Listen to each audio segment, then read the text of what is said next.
Perdi R$ 19.200 e mesmo assim fiquei feliz.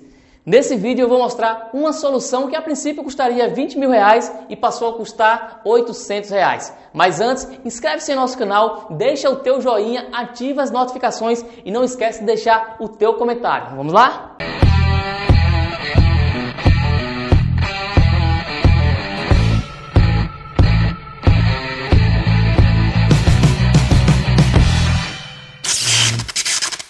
Tudo estava funcionando bem até que aconteceu uma grande tragédia. Rompimento de uma barragem destrói uma subestação aérea de 112,5 kVA e uma casa de bomba. Por sorte, a tragédia aconteceu na madrugada e não houve vítimas. E eu vou te mostrar agora como ocorreu essa tragédia. Então, é uma indústria que trabalha com plantação e exportação de frutas. Ela possuía uma barragem onde, em cima dessa barragem, tínhamos uma casa de bomba e também tínhamos uma subestação aérea de 112,5 kVA. Então, na madrugada, o que foi que aconteceu? Houve o rompimento dessa barragem aqui e toda essa água aqui do rio, ele seguiu nesse fluxo aqui, tá certo? E toda essa parte aqui da subestação, casa de bomba, foi tudo destruído, levado de água abaixo. E aproximadamente quase 1 quilômetro de distância, quando encontraram o transformador, a carcaça dele parecia uma lata de sardinha. Destruiu tudo, perda total. E aí o cliente nos contactou através de um eletricista parceiro que indicou a nossa empresa. E ao chegar no local e ver aquela tragédia, eu confesso que pessoalmente assim, eu nunca vi uma tragédia daquela forma. Eu fiquei chocado na hora. E ao chegar no local e identificar a situação, o cliente ele tinha um grande problema. O problema, além do rompimento da barragem, essa subestação de 112,5 kVA alimentava também, do quadro geral que ela tinha, que ficava aqui na casa de bomba, saía um circuito alimentando um motor de 30 CV que mandava água potável para a indústria. Então, com esse motobomba parado, o que acontecia? O abastecimento de água da indústria teve que ser interrompido. Então, essa bomba alimentava a caixa d'água, na verdade, que atendia a água potável dessa indústria. E assim que essa caixa d'água secasse, a indústria teria que parar a sua operação, teria que parar tudo. Então, a primeira prioridade, o primeiro problema a ser solucionado seria justamente alimentar esse motor de 30 CV para que o processo industrial não parasse. Então, essa subestação de 112,5 kVA, além de atender esse motor que alimentava a caixa d'água, com água potável, atendia também alguns motores que ficavam aqui na casa de força, nessa casa de bomba aqui. E a finalidade dessas bombas era para irrigar. Então, ela ficava próxima aqui do rio justamente para que as tubulações de irrigação pudessem estar fazendo essa captação de água para irrigar algumas plantações que existia no terreno do cliente lá. Então, enfim, a finalidade desse motobomba, além de alimentar esse motor que mandava água potável para a indústria, também essas bombas que serviam para irrigação dessas plantações. Então, a grande problemática era atender primeiramente esse motor para que a indústria não parasse. E aí, ao chegar no local, identifiquei uma subestação de 300 kVA, essa é a subestação que ficava mais próximo desse motor-bomba. E essa subestação, ela atendia 2 motores de 150 CV. Só que, como o nível do rio, com esse rompimento, baixou bastante significativamente, então esse motor de 150 CV atendido por essa subestação, na verdade tinha 2 motores, não era possível que os 2 rodassem simultaneamente após essa tragédia, devido ao nível da água do rio que ficou. Então, nesse caso, apenas com um motor em funcionamento de 150 CV, o transformador ficou com uma folga bem maior. Então, identificando essa situação, de cara, a melhor solução era alimentar paliativamente esse motobomba de 30 CV, que manda água potável para a indústria, através dessa subestação. Então foi o que foi feito, foi construído justamente uma rede de baixa tensão para atender paliativamente esse motor. Então, após o motor alimentado, a maior urgência, de certa forma, tinha sido atendida, e aí a gente tinha um segundo problema a resolver. Então, esse transformador, como ele, devido à potência que é superior a 112,5 kVA, ele só pode ser enquadrado em duas modalidades tarifárias, ou a horária verde ou a horária azul. Então, ele se encontrava enquadrado na modalidade tarifária horária verde. E qual uma das principais características da modalidade horária verde? É a seguinte: então, durante o horário fora ponta, a tarifa de consumo dessa unidade consumidora é relativamente baixo, o valor da tarifa de consumo. Só que no horário de ponta, de 17h30 às 20h30, no caso dessa região onde o cliente está instalado, então essa concessionária ela tem esse horário de ponta, 17h30 às 20h30. Os motores que eram atendidos por essa subestação, de 17h25 aproximadamente, era desligado totalmente. Então, essa subestação ela não tinha nenhuma carga consumindo energia elétrica no horário de ponta. Então, o horário de ponta era zerado o custo da tarifa consumida no horário de ponta, no caso dessa subestação.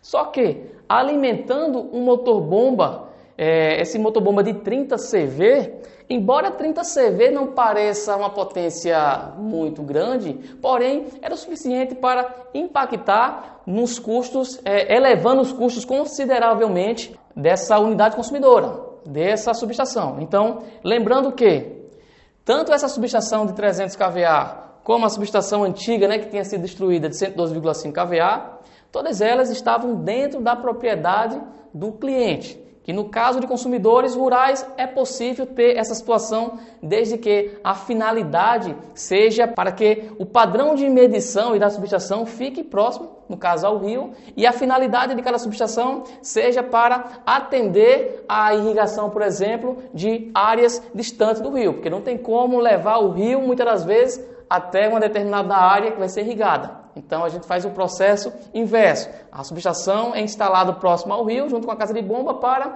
que esse fornecimento de água ele seja utilizado para irrigar essas outras áreas fora, digamos assim, dessa área aqui do cliente. O que vai acontecer? A segunda problemática seria justamente resolver esse problema para que esse cliente ele não pagasse uma tarifa muito cara aqui, tá certo? No que estaria sendo consumido no horário de ponta. E a solução que o cliente encontrou foi instalar de forma imediata uma subestação de 45 kVA para atender exclusivamente esse motor de 30 CV. Então essa foi a segunda solicitação do cliente. Preciso que você faça o levantamento e me apresente uma proposta urgente para que eu possa aprovar em caráter emergencial a implantação dessa subestação. Então, após fazer o levantamento, fazer toda a relação de materiais e cotação, em menos de 24 horas foi passado para o cliente a proposta. Então, a proposta dessa subestação, na época, ela iria custar para o cliente R$20 mil. E aí, ao passar essa proposta para o cliente falou, está aprovado, pode dar início. E aí eu falei para ele, olha, antes de transferir o dinheiro para a conta da nossa empresa, eu preciso fazer uma reunião com vocês. E nessa reunião, eu preciso que esteja presente algum gerente, algum diretor, alguém responsável pelo processo de produção na indústria. Então, ao chegar nessa reunião, eu fiz a seguinte pergunta.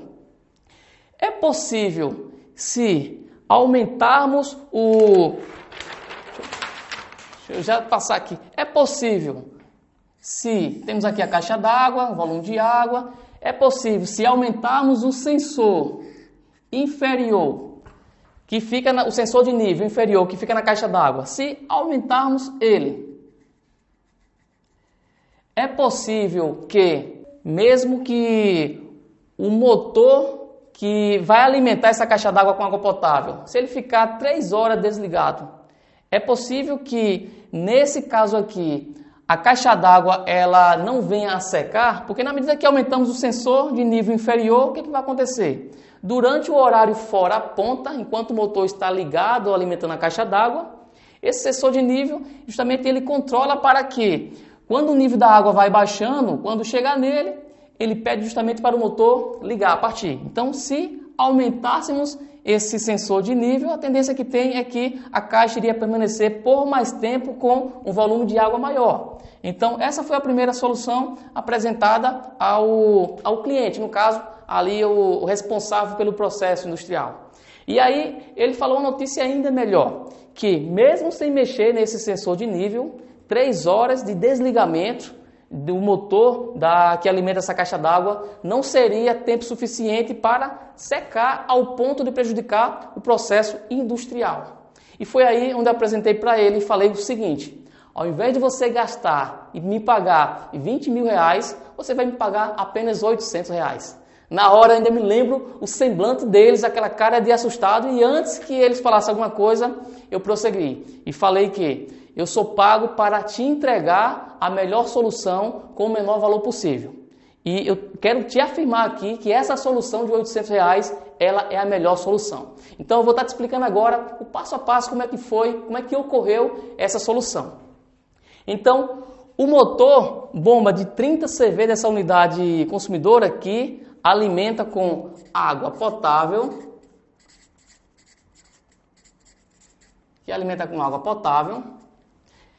Ele possui um comando estrela-triângulo. Essa é a primeira característica, o primeiro ponto a ser analisado.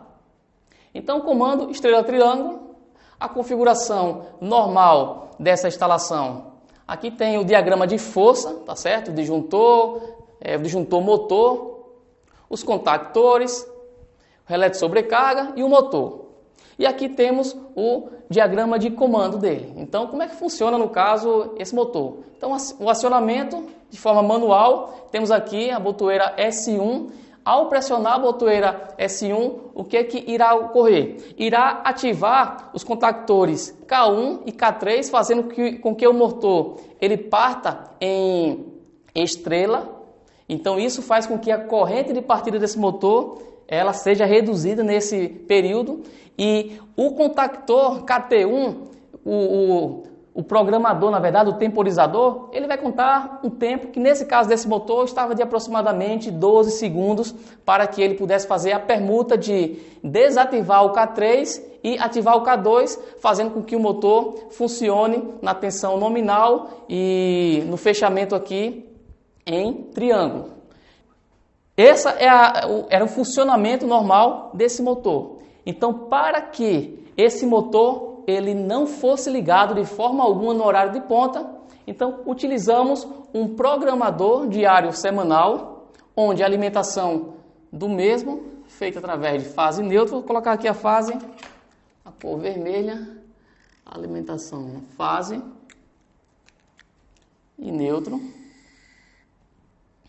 E no comando, o que realizamos? Eliminamos essa chave, essa botoeira aqui S1, que era o botão para desligar o comando. Então desativamos ela. Realizamos um jump aqui. Como a situação era emergencial, então foi feito um jump nessa botoeira S1. E o contato aberto do programador diário semanal, ele foi interligado, que aqui foi feito o rompimento, tá certo? Então, foi feita a ligação do contato aberto do programador diário semanal. Um detalhe importante é o seguinte: o horário de ponta na concessionária da região dessa unidade consumidora era de 17h30 às 20h30, porém de segunda a sexta. Então, sábado e domingo, o motor ele poderia ser ligado normalmente no horário de ponta, no horário das 17h30 às 20h30. Porém, de segunda a sexta-feira, não poderia ser ligado. Então, a programação e a parametrização feita nesse programador foi justamente essa. Todos os dias, de segunda a sexta-feira, o motor ele era desligado de 17 horas e 25 minutos. E era ligado novamente, ou seja, o comando ele era feito, o acionamento às 20 horas e 35 minutos, era o horário que era feito o acionamento. E no horário das 17 horas e 25 minutos, era feito o desligamento desse motor.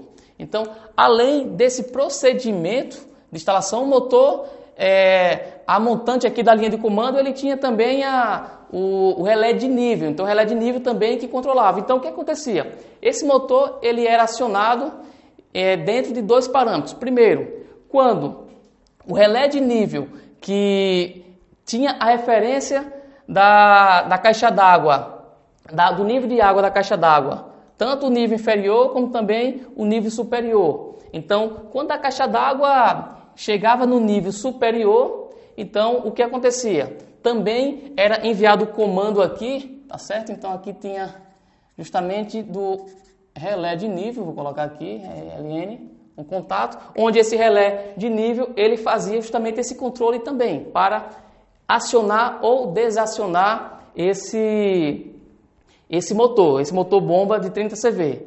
Então, quando a água baixava a um certo ponto, onde o nível estava muito baixo, então o relé de nível acionava para que o comando para que o motor fosse ligado e alimentasse com água potável a caixa d'água para que esse nível pudesse subir novamente.